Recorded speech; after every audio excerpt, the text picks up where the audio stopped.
সম্মানিত ভিউয়ার্স, ষষ্ঠ নম্বর ক্লাসে আপনাদের সকলকে স্বাগতম। তো চলেন আজকের ক্লাস শুরু করি।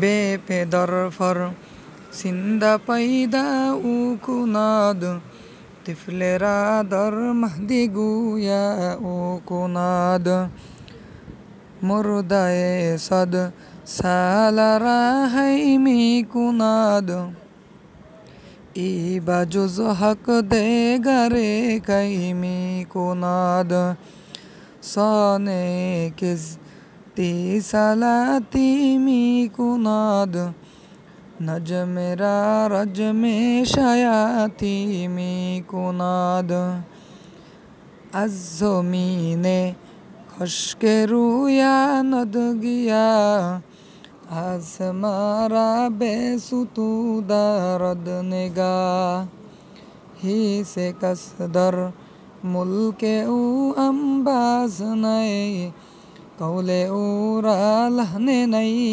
আওয়াজ নাই। 21 নম্বর শেরের অর্থ হলো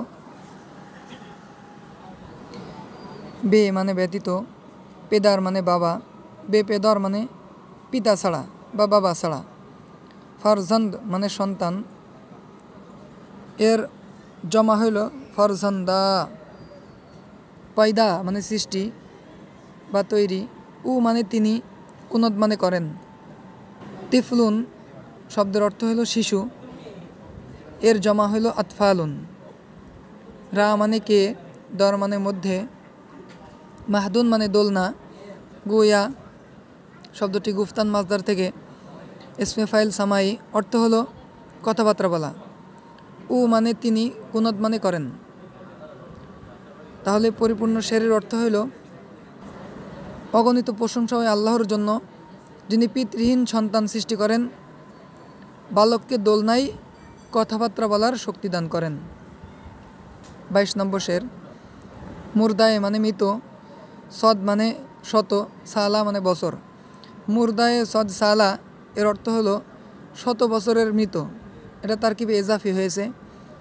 রা মানে কে, হাইয়ুন মানে জীবিত, মি কুনাদ মানে করেন। ই মানে এটা বা জুজ হক, জুজ মানে ব্যতীত, হক মানে আল্লাহ,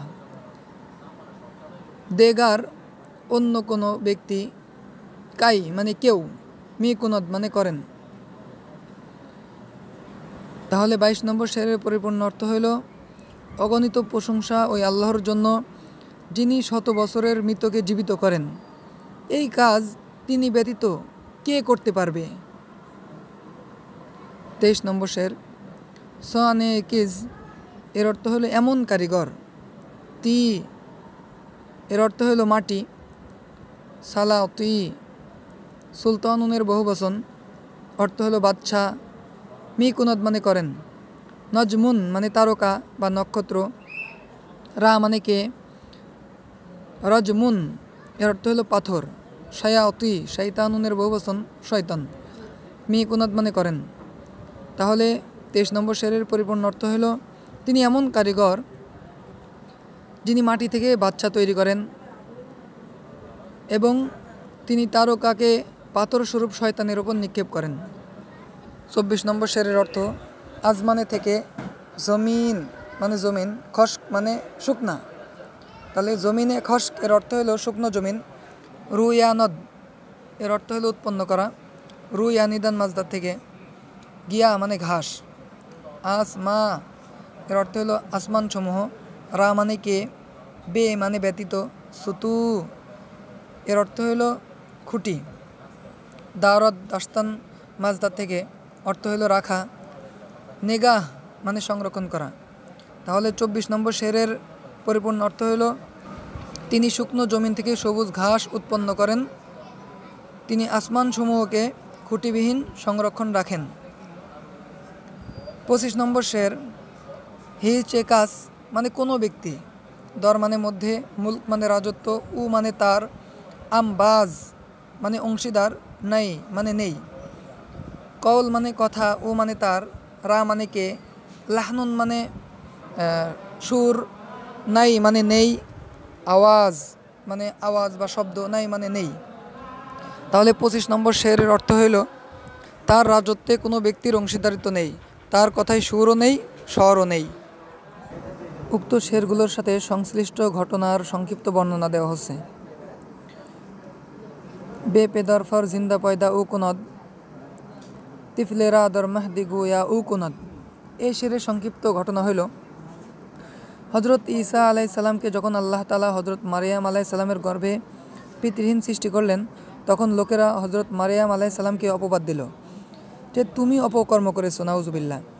তখন তিনি কোলে থাকা শিশুটির দিকে ইঙ্গিত করলেন। লোকেরা পরস্পর বলাবলি করতে লাগলো যে আমরা কোলের শিশুর সাথে কিভাবে কথা বলবো। তখন আল্লাহ তাআলার হুকুমে কোলের শিশু হজরত ঈসা আলাইসাল্লাম ওই অবস্থায় বলে উঠলেন, আমি আল্লাহর বান্দা, আল্লাহ তাআলা আমাকে কিতাব দিয়েছেন, আমাকে নবী বানিয়েছেন। লেখক এই ঘটনার দিকে এখানে ইঙ্গিত করেছেন।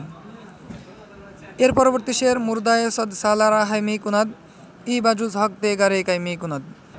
এর সংক্ষিপ্ত ঘটনা হলো একবার বখতে নসর নামক এক জালেম বাদশা বাইতুল মুকদ্দাসকে দখল করে ব্যাপক ধ্বংসযজ্ঞ চালায় এবং সেই এলাকার অধিবাসীদের নির্বিচারে হত্যা করে। এই ঘটনার পর হজরত উজাইর আলাইহিসসালাম সেই এলাকার পাশ দিয়ে যাচ্ছিলেন। তখন ধ্বংসস্তূপের মৃত হয়ে পড়ে থাকা লোকদেরকে তিনি দেখে বললেন, এই লোকদেরকে আল্লাহ তাআলা কীভাবে জীবিত করবেন। তখন আল্লাহ তাআলা হজরত উজাইর আলাইহিসসালামকে মৃত্যু দিয়ে 100 বছর পরে আবার জীবিত করলেন এবং দেখালেন যে আল্লাহ তাআলার পক্ষে সবই সম্ভব। লেখক এখানে এই ঘটনার দিকে ইঙ্গিত করেছেন।